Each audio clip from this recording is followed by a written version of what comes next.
buuxda وأرهم وأنا كان بحضرنا إنه في السنة وقتوا قرشة صدق سنين يعني وحي نوم مغضي دبابة واش شاقني كدق مقاهات هذا وحي حال نقول لها هنا واش شاقني وحاكم لها قبل كيجا السلم وقبل الدنباسية سياسة الوسمية إلى الدقمدة حنوفت الشاقني هنا وساروا بهاي كلها موقته أي لاتي مادو حفيز كيدي هي أمام معموله أما استوديو خضراء بهذا الكيو سلعي من الدولة هاي كل ما يسوق الموضوع عشان وحنا كلام عن شغلة بهي هجرة معمولة وحنا شغلة كسوق تيجي وصل بحسين عقار هجرة سديت أربعة سديت فصل بيتها وحنا بسنلح فصل أفر فصل وكمل فصل بيت وقبض الله ما فصل وأدينا هجرة إن اللي جوا الحين إيه الأولاد ما كانوا قدوبيا هنقول هورين إسلام مركا يروح حكروا جرا مقالة ده يضو حياته يضو أي تاي ميل كل بيلان بيلان تاي جرتا وولي بيان دفعين جرا أما في جيك بالاستعمارات وحيدان هاي دكتا لقاعتها قفك كلاء جوجد دقموني كلاء دارك عمال دولار كلاء قفك بلانك انتو بيو باهية الاترعال مالتي أنا أقول إنك بدن بارو بحنا انت جارو مايدو إنك بدن بارو بارو ويقوين حوالها يقوى السلاسو كلاء neefka xoolaha ee wada joogbiyo intuu maalintii u baahan ama salaankii in ka badan ma la arkay doontaan taana waa sheegnay biyaha baahida biyo oo mid aad ugu baahsan degmada waa sheegnay waxaan kaloo sheegnay wada xumada ka jirta sida caasimadu oo seen ay way ka go'an tahay degmooyinka kale oo caasimada mar haday go'oon tahay marka isgaarsiinta waa fadhi caasimada gaadiidku dusha ka maraan marka ayana waa sheegnay waliba inta ugu daran لمن وعي عاصمة دابون ويسوى لم يفتح كيلو وحنا العقو هاينا مانتا 2 كيلومتر وكيلو جمعة عندها وإنه دريها هذا ويسعر أسد دينو بيبتين مشروع إنه فلوسه يعني إنه كدواه وحلقة يلا إنه هيركو حقوا إنه يدبر تركيشة واي أركانية كانوا أخباروا الشيء إنه أنت كهذا أما استيران يو مساجد بدن والمجال هي وكذا ولا يعني واي نوع شيئين وأنا كفر أحسن هاي qorshaha de gobolkuna intaaba ka sheegnay iyo waliba in kala oo badan oo caafimaadku kamid yahay oo in dadka tababarka la siiyo xirfadooda kor loo qaadaa kamid tahay kalluumaysigu ay kamid tahay oo dhibta kalluumaysiga oo faahfaahsan halkan kusoo koobi jiray oo ku sheegnay baa kamid ah waxaasoo dhan waa ku darsanay mashruucani shirarka loo qabtay lagu qorsheynayo dhibaatooyinka ka jira degmadaas sidaas la xal loogu helaa iyo ku talagalka waqtiga 3 sano soo socda si loo dhameystir lahaa si fiican oo u faanay waa dhibaatada aan ku warsharaxnay alxamdulillah dawladda qabsoomana waa sugi doonaa annagoo waliba oran doonaa waxa ma sheegnay maxaa noo qabsoomay 1 2 3 aan dib u eegi doono waqtiga soo socda qamno oo sheeganayno waayo degmadeena sayla waxay ku tahay dalka intiisa kale carabiyad foolxu oo jiidayso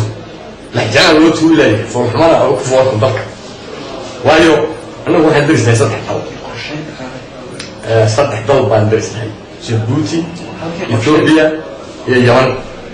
وحاط هاي وضعك كرامدي سوى على حدودها على الصوت وضعك كرامدي سوى وقنا ما كصوت وقف كدير كصوت هل كوك الصوت على ذاتك وحكوا كم هو كمين كانوا في الدولة قلت تعرف تعرفوا هل نجي لهالك وإن لك دولة وجه ذاك قف بلاد هو صوت سنة روتي وجهه الله وجههم هم قلنا وجهوا هالكو قف بلاد هو قبيل حضوره هنا أكيد بيجي هالكي دارك كرامي اللي يقيمين يوكل كذا ما كعرض كل كورة سو قف أقل ما أشكاله دولة الحواري كذا هو فهم سن شكال نيل سو كقبوي حفيز كي سوي لك يا مركز حاجة وإن لا دولة إلى أنت إثارك لا يسمع يا باهية كتير تدقمدين وهالكي كرامنا لو قيمين لها إن الدولة هذه يجرو دكتورات في رجعوا تاه سيدا وطحمرة برشة حمرة حفيسة الدولة آد فورفن وكرامات حمرة الدولة مو قيمين كلا إنه واحد آد بدي في كساح إنه لما يستفتو معايا هاي حفيسة ما كان نبي نوصل درس ولا أجاسيم ما هو مامون ما هو سدود حفيس موت أجا معايا هذا قرا موت ومرتو كل نقطة دولة دي هو صوت كل يراين حفيسة ومرتو كل نقطة بجد كذي أنا قلت لك لينا وروم مرنو مرتو كل نقطة ما حصل لي وين هسه دولة مركا waxaan ugu leeyahay hawl yeeto meelaha laga soo galayo ee dalka laga qiimeynayo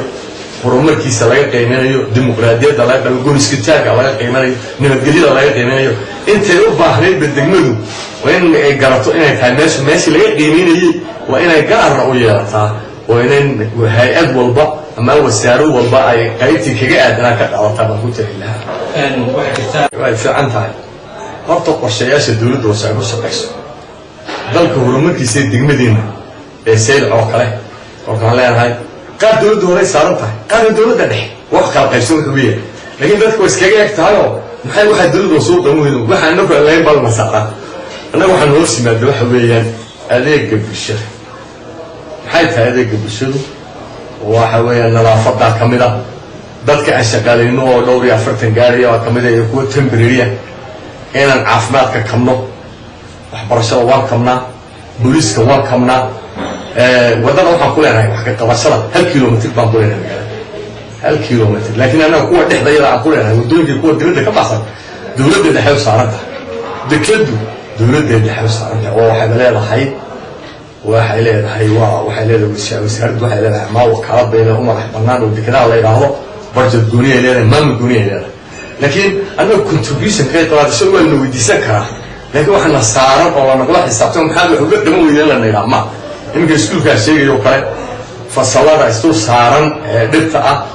anagu waxaan ka qaban karaa inaan kaniifiyo sameeyno oo noo qorshaysan barkadiyaana inaan sameeyno noo qorshaysan sanadkii markii iskuulka la xidhana inaan la sawirada wax loo qoray rajayno way noo qorsan in macallimiinta ayaa kamnoo noqon laakiin wixii inta ka badan waxa looga fadhiyaa wasaaradda waxbarashada maadaama ay jiraan dad qurba joog oo dhashay degmada Saylac inta badan qalayya xiriir fara badan ay leedahay waxaad ugu baaqi lahayd qurba joogka ka soo jeeda deegaanadaasi Saylac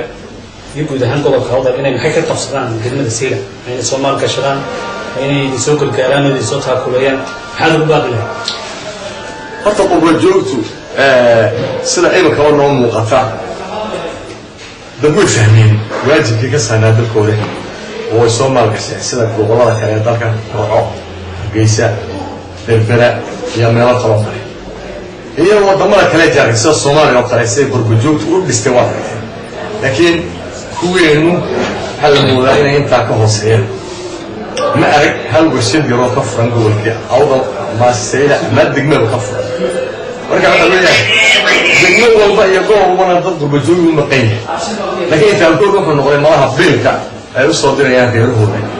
oo nin walba nasiibkii baa garab socday meel gaar ah ka jooga iyo inay fahamsaneen waajibka ka saar labada wax kala galaan maanta soo xal diray haddaan u helay waqti qurba joogta badan baa looga baahan qurba joogta qaarkood imanka kuwa rashka ma haya waa dadka dibadda ee beeskan imanka qoladas xasiisay dadka dibadda u diriyay ninka waxa dibadda joogay qurbayaanka waxa diaspora degmadiisa waajib ka saaray waxa weeye wuxuu horumarka ka jira halka uu joogo arko inuu degmadiisa ku dadaalo sidoo uga dhigi lahaa sidaas oo kale inuu soo meel gashado inuu ka qayb galo contribution horumarka ka soo degmadiisa inuu fikir lagu darsado oo la waxa habboon leeyahay adduun badan buu soo arkay isagu adduun horumarka waxa ka jira sida uu socdo inuu yiraahdo way habboonaan lahayd oo inay sida nagala qayb qaataan baan jecelahay waxaan kaloo jecelahay inay dhaliil loo soo duwaan waxaana ku alle bilaana baan hoo madhin waxaba inay seeganeen ilaahay qabtaan waan doonay laakiin fadhiga uga noqdaan oo xagga xumaantana ka tagaan xagga wanaaga oo soo jeestaa waxaan kaloo yara ku darsan lahaa saxaafadda oo kale iyaguna qayb ka qaataan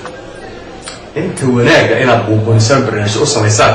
ayaa fiican horumarinta la dagaalanka tahriibta sidoo gobolka horumari karo degmo ku horumarin waxa inaad ka sheekaysaan laakiin waxaad samaysaan waa isku dirtaano soo website-da qaarkood waxaana jirin bay sheegaan oo dadka in kara kicinta qayb ka qaataan kuwa waxa leeyahay sirwadayaal noqonin wanaag wadayaal noqda oo u soo noqda xagga wanaaga in ka saxaafada intaas sidaynu ka warqabno su'aasha ugu dambaysa ku weydiinaya waxa weeye maadaama sheekada Djibouti jartay caasimada waddan weyn ay tahay degmadiina ay maaragtay qogaa ay ka jirto dayacnaan ku qorshaysan tahay inta ku tagtaan qorsho aqada mataan kaalmeey ka heshaan Djibouti iyo karamisa hukuumadda Djibouti jartay walaalahana tiin alxamdulillah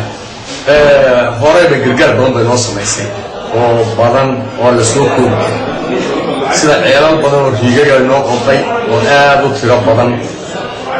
kuwa kalena inay qodo way doonaysay laakiin ciddii xalantiinay meel lahayd dhowey wadooyinka qaar wax nagala qabatay gaadiid badan bay mar noo soo saarto in badan shaqaynayay waqtigii ugaas xisaabaysa waxaan saarayay waxaa xumaaday maamulkii hore qorsheynta baahida waana haddii qorsheyn jirin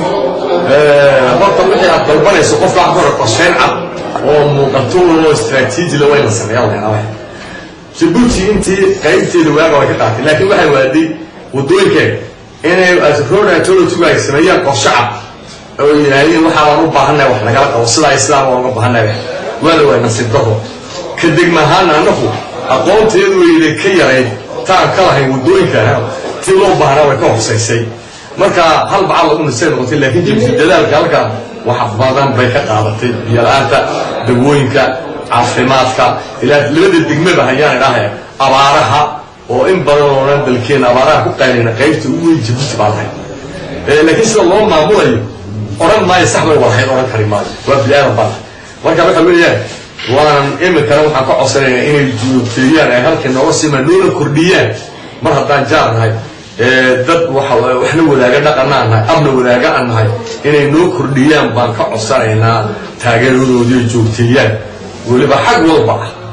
baan ka codsanaynaa waxbarashada qayb ka qaataan oo in badan la soo koobi kara ka qayb qaataan